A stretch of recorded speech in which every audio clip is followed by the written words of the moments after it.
Today is the day na babalik ulit ako sa kabilang bahay para makapaglinis doon. But before that, maglilinis lang ako ng very, very light at itong ang lamesa ng mga anak ko muna ang target ko. Dahil, ayan, kahit punasan mo yun ng wipes, meron talaga mancha. Kaya naman ginamitan ko na siya ng pangmalakasan kong The Pink Stuff paste. At para hindi na nga akong mangunsumi sa mga sulat-sulat ni Kowa dyan, mancha, ayan. At nilagyan ko na ng PVC na cover. Nasa 2mm yung thickness ng ganyan. So, hindi naman siya halata. And in fairness, parang medyo makintab pa nga yung effect niyan. So, next naman ito. At itatapon ko na muna yung mga basura namin dito sa kusina, pati na rin dito sa banyo. Para naman wala na kami maiwan ng basura bago kami umalis. Pagkatapos ko namang maligo, nag-ready na nga ako ng mga damit na dadalhin ko. Kasi iniisip ko, dahil overnight nga ako mag-i-stay doon, malamang kailangan ko maligo. So, even mga toothbrush, mga toiletries, nagbitbit na ako. Pati na rin mga bedsheet. Kung ano pang pwede kong mabitbit. Walang tricycle. Marami kaming bitbit. Kaya nag-book na lang ako ng Grab papunta sa kabila. And then, dumiretso agad kami doon sa malapit na mall. Kasi diba, nabanggit ko nga na gusto ko ng cabinet.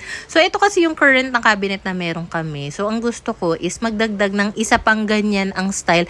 Pero ganto siya. Ibang model kasi to dahil pa-shelf siya. Alam mo, sobrang sayang dahil wala silang color beige na ganito. Ito talaga yung gusto ko, guys. O, diba? Napakababaw talaga ng cabinet na gusto ko. Hindi naman mamahalin sobra-sobra. Pero, kailangan ko kasing magbenta ng isa kong wet and dry vacuum pandagdag sa pambili ko dyan. Dahil wala silang color beige na pornada na nga ang pangarap ng momshi. So, yung ibang mga drawer namin sa bahay na mega box, dito ko lang din binili sa DIY hardware. Meron akong kailangang pinturahan sa sala. So, eto yung sinabi ni Pingoy na bilhin ko para odorless daw talaga. Kasi, sa totoo lang, wala akong idea sa mga pinturang kailangan. Basta dati kasi pumunta lang ako ng paint shop, sasabihin ko lang kailangan ko ng pintura, semi-gloss, ganyan. Wala na daw malapit na paint shop dito sa amin. Kaya dyan na lang kami sa mall bumili ng pintura. Kailangan ko na maliwanag na ilaw sa sala. So, bumili kami ng mga bumbilya dito. At saka yung mga gagamiting roller para kapag nakapagpintura ako, for the go na. Nung naglinis nga ako doon sa kabilang bahay, sa pangalawang kwarto, may mga nagtatanong kung gumagana pa ba daw itong TV na to. Gumagana pa siya. Meron kasi silang malaking flat screen TV sa kwarto. Kaso nasira na, kaya hindi na magamit. So, anyway, ginabi na nga ako doon sa kabila. Wala pa rin ako sisimulan. So, itong mga bata, pati na rin si Freya, si Pingoy, uuwi na sila sa apartment kasi buong araw, hindi talaga ako nakapagkilos. Parang hindi pa ako makapagsimulang maglinis. Tapos, kung kailan midnight, tsaka lang ako ginanahang magsimula nung tulog na nga yung mga tao dito sa bahay. Minsan kasi ang hirap pilitin yung sarili mo na kumilos kung wala ka talaga sa mood. Pero kapag nasa mood ka, kasi hudang anong oras pa yan, talagang tuloy-tuloy ka talaga makakakilos.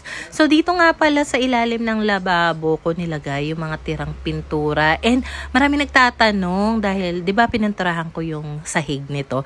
Isang coat na pintura lang ang ginamit ko dyan. So, after mga 2 months, ganyan na nga yung itsura, medyo nabakbak na nga talaga siya dahil isang coat lang naman yun. At saka, mumurahing pintura lang ito. Kaya hindi rin naman talaga ako nag-expect doon. No? Pagkatapos ko nga maglinis sa sala, nakatulog ako siguro mga 6 hours. Tapos nag-lunch na nga ako. And maya-maya lang dumating na nga pala si Pingoy.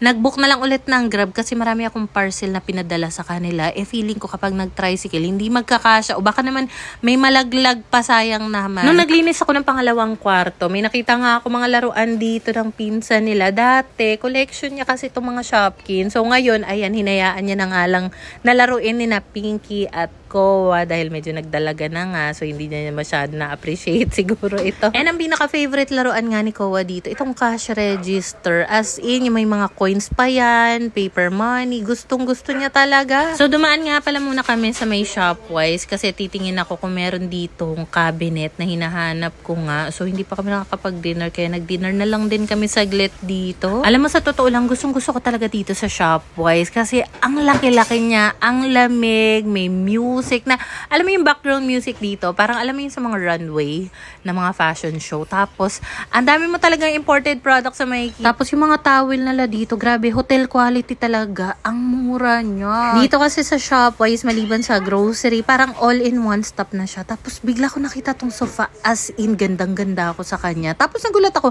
nasa 8,499 na siya. And tinignan ko nga, 4-seater na siya. Sofa bed pa, ha? Napakabongga. Parang ang mura-mura na niya. Kasi, nung huling pumunta nga kami nila atikin sa furniture shop along Landayan, yung mga sofa doon nasa mga 40,000, 30,000 daw. Tapos ito, ganito nakaganda.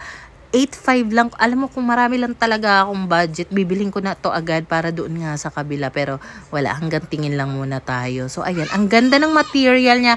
Madaling linisin. Kasi kapag cloth na material ng sofa, dapat talaga masipag ka maglinis ng ganun. Tumingin-tingin na lang din kami ng kung ano man dito sa Shopwise. And bumili na rin kami ng konting snacks na pwedeng makain ng mga bagets, pambaon. Meron kaming solar fan na ginagamit dati dito sa sala. So ang ginawa kasi namin, binitbit na namin yun para magamit doon sa kabila. So meron kaming bagong dating ditong Astro na electric fan. Pero itong pangalawa na to, in-order ko na talaga siya. Chineck out ko na kasi sobrang nasatisfied nga ako doon sa pinadala ng Astron initially.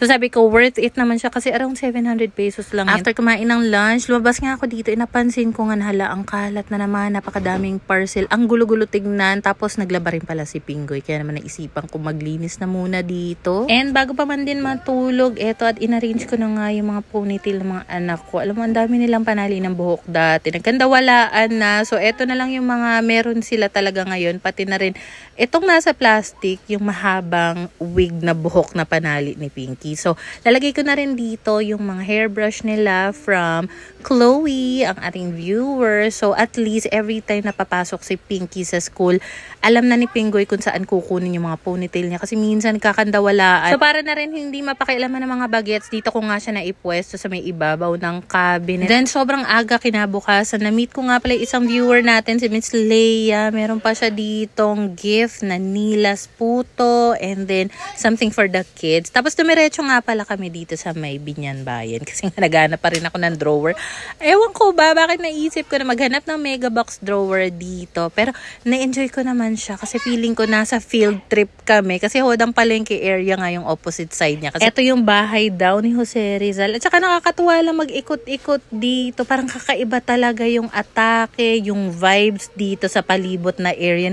Parang nasa sinaunang panahon ka. Alam mo yun. Tapos meron kami nadaanan na photo printing shop. So nagpa-print na nga rin ako ng ilang pictures. Kasi meron akong picture frame na nabili sa IKEA. Tapos meron pang isang dumating na picture frame. Sabi ko, kailangan talaga malagyan ko yun ng picture na solo naman ni Kowa. At saka isang family picture. So ayan, napadpad nga pala kami dito sa Novo. Kakahanap pa rin ng cabinet. Etong si Kowa, may nakita agad na ipapabili. Pero eventually, nagbago naman din yung isip niya. So, ang sarap lang din tumingin-tingin dito kasi first time kong makapasok sa Novo. Ang mura na mga gamit dito, mga damit. Parang, ang dami mo talaga mabibili kasi sa lower ground may grocery. Then dito sa may upper floor, meron talaga nagustuhan si Baby Kowa dito na bike. So pinapatry namin siya. Ayaw niya. Kinakabahan kapag pinagpepedal namin. Before, nagkaroon na yan ng maliit na bike. Ang ending nga, binigay namin. Kasi ayaw niya, kinakabahan siya pag magbabike ng solo. Dumaan nga pala ako dito sa Rusi para i-follow up yung ORCR kasi nga, 'di ba, meron kaming lumang motor na hindi ko ba ibenta-benta dahil nga merong misspelling na nangyari doon sa ORCR na yun. So, eto, napadpad pa ako sa Robinson's Galleria South. Kakahanap na mega box. Grabe, ang hassle talaga nito. So, paakyat pa lang ako na escalator. Nakita ko na nga siya. Medyo nabuhayan talaga ako ng loob dyan kasi nakita ko na may color beige. Kaso, pagkabukas nga, hala, ito yung parang closet type na may hangiran. Ayoko nga nun. Ang gusto ko yung shelf type. So, ang ending, wala na naman, pornada. Kaya for the uwi na nga lang ako and then inasikaso ko na nga yung paglalagay ng picture dito sa mga picture frame na ito. Nagpa-print ako ng 4 na pirasong 5R na picture. 16 pesos lang yung isa. Nakakatuwa kasi parang, alam mo yun, nakakapanibago na ngayon na lang ulit ako nakapagpa-print ng picture. Kasi ngayon, di ba, sanay na tayo mag-picture-picture lang sa cellphone. Hindi na kailangan magpa-print pa, di ba? So, midlip lang ako ng saglit and then dumiretso na nga kami sa kabila para makapaglinis ulit.